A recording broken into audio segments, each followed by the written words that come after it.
pornografi. Oh ya, saya kaget. Worship leader loh. Ya. Dan cukup dikenal di kalangan dunia persilatan Kristen. Ya. Oh ya, saya agak-agak kaget. Iya, dia nambahin ceritanya. Saya kalau nonton 6 kali sehari.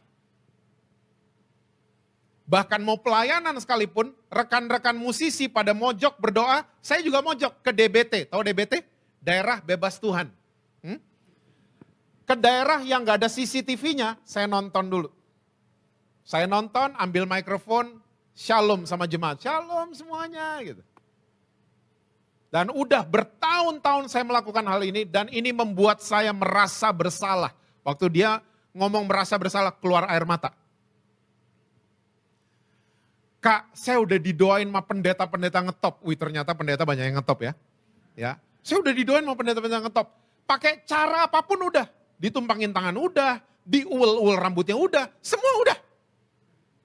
Tapi tetap Kak, saya gak bisa keluar dari pornografi. Saya bilang sama WL ini, kamu pernah klaim 2 Korintus 5 ayat 21? Apa itu Kak?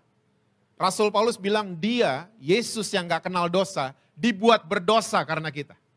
Dan kita dibenarkan ya oleh Tuhan Yesus. Ya, I'm the righteousness of Jesus Christ. Saya dibenarkan oleh Tuhan Yesus. Kayaknya pernah baca Kak ayat itu, maksudnya Kakak apa? Nah, coba. Waktu nonton itu pornografi, klaim ayat itu, saya dibenarkan sama Tuhan Yesus. Oh, Kakak yang benar.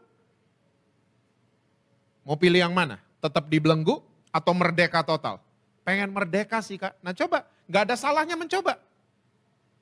Ini bukan untuk yang pornografi aja, yang sakit hati, yang kepahitan, sama semua. Singkat cerita, bulan Februari 2020, sebulan sebelum kita di lockdown, saya ketemu dia.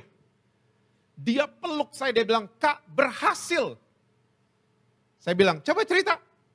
Waktu dia mulai klaim, saya dibenarkan oleh Tuhan Yesus. Tiba-tiba sehari 6 kali, turun sehari sekali nontonnya. Makin turun, seminggu sekali. Makin turun, 6 bulan sekali. Waktu dia ketemu saya Februari 2020, dia bilang, Kak, saya udah merdeka total dari pornografi. Orang ini merdeka pakai kekuatan sendiri. Dia merdeka, ada kekuatan lain yang bikin dia ini merdeka. Siapa dia? Yesus Kristus. Sama. Kita kepahitan waktu tuh orang yang nyakitin kita, datang di kepala kita, iblis tuh yang datengin. Ya, bilang sama Tuhan, saya dibenarkan oleh Tuhan Yesus. Kita mau balas dendam, coba klaim ayat itu, saya dibenarkan oleh Tuhan Yesus. Lihat, nanti ada hal-hal yang luar biasa datang dalam kehidupan saudara. Tiba-tiba saudara bisa amaze diri saudara sendiri. Kok gue jadi sabaran ya? Biasanya tahun lalu cepat marah. Kok kalau lihat orang yang nyakitin gue itu, kok gue udah biasa-biasa aja ya?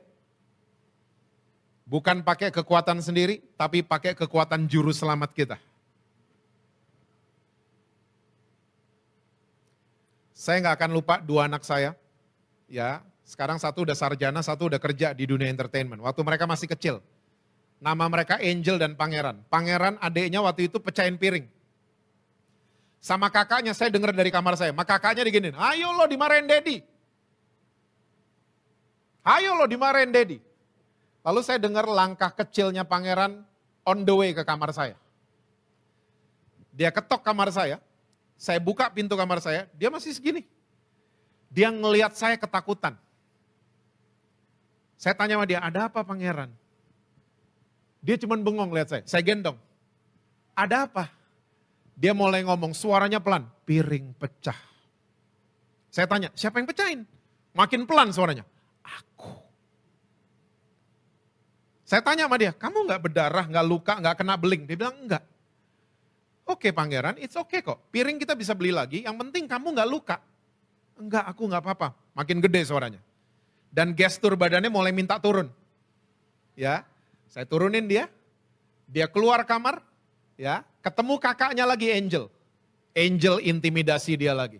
Ayo lo, marahin Daddy lo. Woi, Pangerannya pede sekarang. Ya, tadi nunduk ketakutan, sekarang keluar dari kamar saya pede. Kakaknya dikeluarin lidah sama dia. Gue udah ngomong kok sama Daddy dan Daddy gak apa-apa.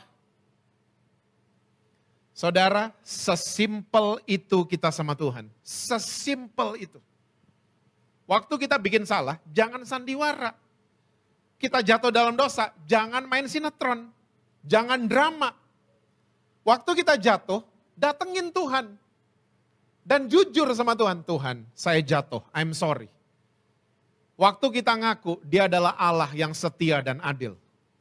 Dia gak pernah tinggalin saudara, dia gak pernah hukum saudara, karena hukuman sudah ditimpakan ke dia waktu dia di atas kayu salib. Nah, inilah yang dibilang dengan good news, kabar baik. Yesus datang ke dunia bawa kabar baik. Nah, saya berdoa GBI WTC Mangga 2. Saudara jadi agent-agentnya kabar baik. Bukan jadi agent kabar buruk. Udah terlalu lama orang Kristen, kita punya panggung, kita punya mimbar, kita punya digital platform.